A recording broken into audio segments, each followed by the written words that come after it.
Tengan un buen día, licenciada Adela Ramírez y compañeros. En este día realizaremos el tema Masacre en El Salvador. Capítulo 1. La exhumación. En las cumbres de Morazán, cerca de la frontera con Honduras, donde se cruza el río Torola, por un pequeño puente de madera te adentras en la más violenta de las antiguas zonas rojas salvadoreñas. Ese término utilizado por los militares durante la década de la Guerra Civil. Luego se abandona el asfalto para continuar por un camino de tierra que bordea una ladera que recorre poblaciones en ruinas, entre ellas una aldea que ahora no es más que un escombro. Si continúas el camino pedregoso, en minutos entras en un gran claro. Allí todo está tranquilo, nadie ha vuelto al mozote. En ese tranquilo claro, a mediados de octubre de 1992, irrumpió un convoy de todo terreno y camionetas de los que se apearon una veintena de desconocidos. Algunos de esos, hombres y mujeres, empezaron a tirar al suelo polvoriento, amasijo de machetes, picos y azadas. Otros alrededor del montículo consultaron portafolios, cuadernos y mapas y escuadriñaron los altos matorrales y finalmente tomaron machetes y empezaron a cortar las malas hierbas. Aplazados por ladrillos desprendidos y bajo el suelo ácido, teñidos por un pálido marrón café con leche, no había duda de su procedencia. En la siguiente tarde, 25 habían sido descubiertos. Rufina Amaya Márquez fue la testigo más elocuente de lo que sucedió en el mozote, a pesar de contar su historia a la mayoría de gente. Esta se había negado a creerle. La prensa y la radio ignoraron todos los relatos de Rufina, como también ignoraron los relatos sobre el gobierno durante la guerra. Capítulo número 2. Muerte en la zona roja. Por un lado, miembros de grupos defensores de derechos humanos y políticos de izquierda recibieron este descubrimiento como una prueba que en Morazán había habido una matanza. Por fin se había demostrado que era cierto aquello que llevaba años diciendo, pero por otro lado, miembros del gobierno y militares fueron forzados a admitir que realmente había pasado algo en Morazán, pero insistieron en que la situación era un poco más complicada de lo que parecía. También, un influyente periódico de derecha publicó una reconstrucción según la cual los guerrilleros se habían atrincherado en lo que parecía haber sido un centro religioso y desde allí abrieron fuego contra tropas, por lo que era posible que hubieran muerto niños y mujeres y ancianos. Se había aislado el departamento de Morazán del resto del país, en el corazón de la zona roja, con el ruido sordo de los morteros de armas y el estruendo de los helicópteros hacia 2 días del comienzo de la operación Rescate. El mozote estaba lleno de gente que había llegado en días anteriores de forma masiva de las zonas cercanas, esto antes de la operación Rescate. Y al igual que en muchas otras comunidades del norte de Morazán, en el mozote luchaban por mantener equilibrio en el medio del peligrosamente inestable terreno de una guerra brutal. Trataban de mantenerse amistosos con los soldados y temían enemistarse con guerrilleros. Capítulo número 3. La misión de Monterrosa. Todo el mundo sabía que el coronel Monterrosa por aquel entonces era el soldado más libre del ejército salvadoreño. Este estaba obsesionado con Radio Venceremos. Y no era el único. La radio especializada en la propaganda ideológica y la ridiculización del gobierno exasperaba a la mayoría de los militares del ejército en gran parte de Morazán. Al alto mando salvadoreño Lin, que está cada vez más la situación en Morazán, en un telegrama fichado en 1980, y el embajador estadounidense Frank advertía lo siguiente: para los militares la situación en el campo es criticada en aquellas zonas liberadas. No se atrevan a intervenir debido a la conservación fuerza izquierda. Cuando ellos aparecían los guerrilleros, concentraban sus fuerzas, atacaban ciudades y me rodeaban. Por las bases desiertas llegaban los refuerzos del gobierno. 1 de diciembre de 1981, después de que Radio Venceremos anunciara que el ejército se estaba acercando, los habitantes del norte de Morazán hablaron, discutieron y tomaron decisiones. Muchas familias abandonaron sus hogares y subieron a las cuevas y quebradas que rodeaban sus pueblos, en algunos casos dejando al padre igual hijo mayor. Capítulo número 4. Yunque y martillo.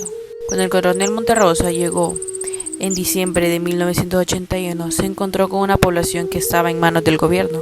Monterrosa había reflexionado a lo largo y entendido sobre la guerra entre civiles y guerrilleros, sobre la necesidad de una contrainsurgencia, sobre las frustraciones de aquel. Entre los comandantes de campo más veteranos, Monterrosa parecía el típico soldado agresivo y carismático, un hombre al que nada le gustaba más que salir al campo de batalla y luchar junto con sus tropas.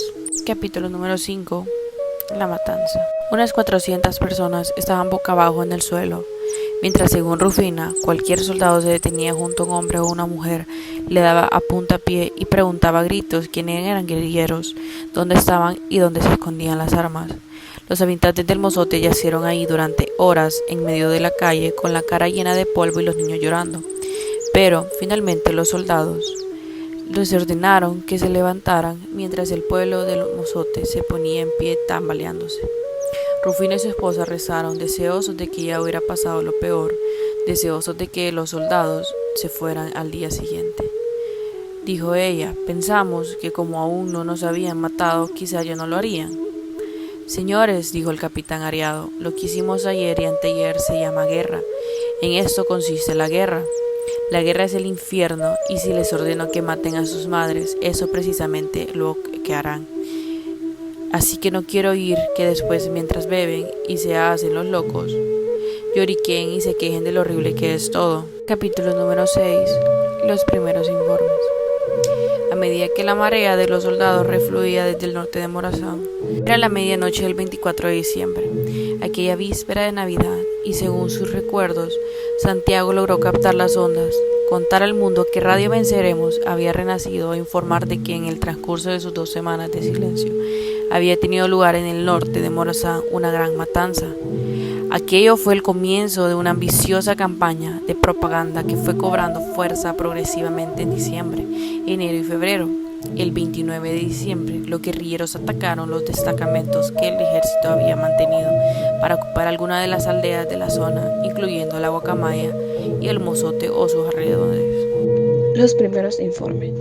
A medida que la marea de soldados refluía desde el norte de Morazán, la gente lloraba, se lamentaba y cuando era posible enterraba a sus muertos mientras los sobrevivientes regresaban a las aldeas cercanas a El Mozote.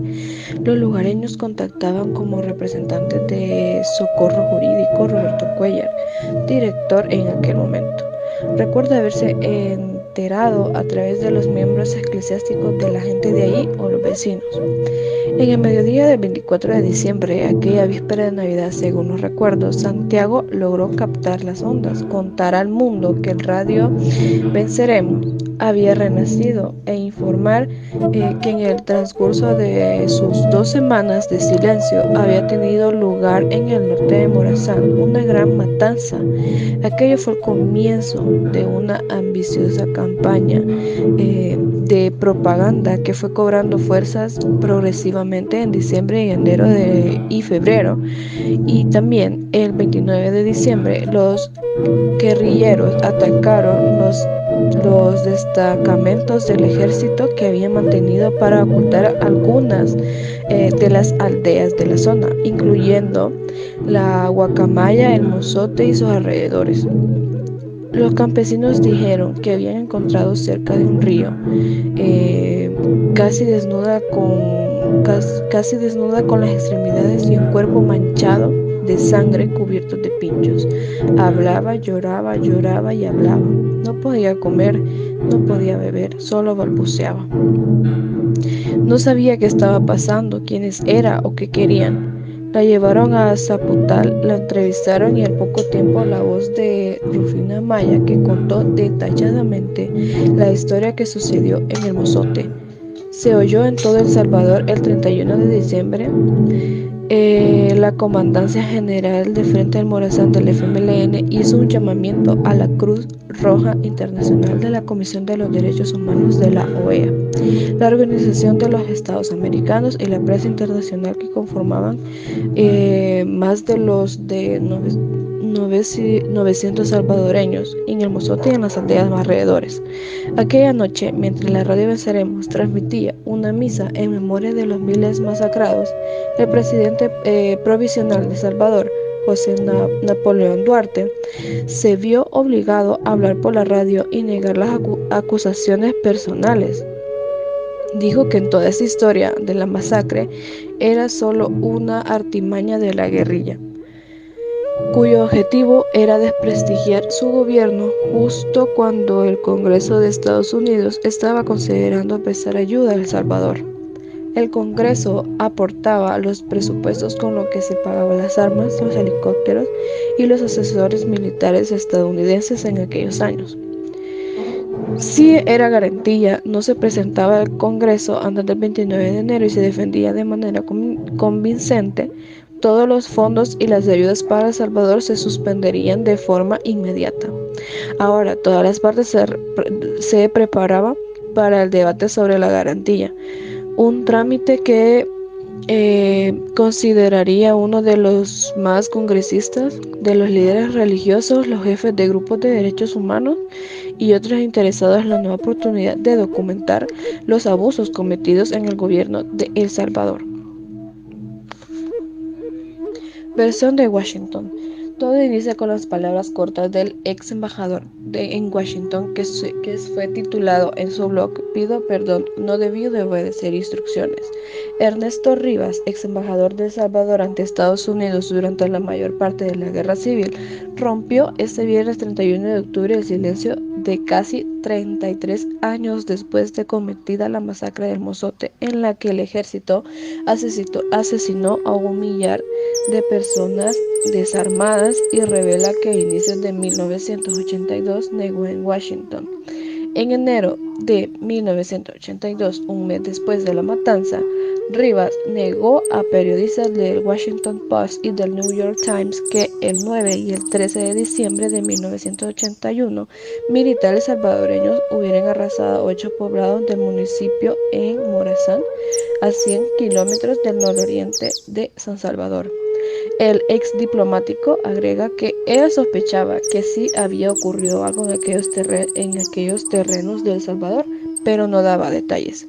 En aquel diciembre, soldados de 2 destacamentos militares del ejército salvadoreño y una brigada antiinsurgente comandada por el que ya había fallecido, el teniente Domingo Monterrosa, ejecutaron un operativo de tierra arrasada que en las páginas oficiales de la historia de El Salvador fue algo inexistente durante una década, debido a la impunidad en que se encuentran esos crímenes. La Corte Interamericana de los Derechos Humanos ya condenó a El Salvador en 2012 por bloquear el acceso a la justicia.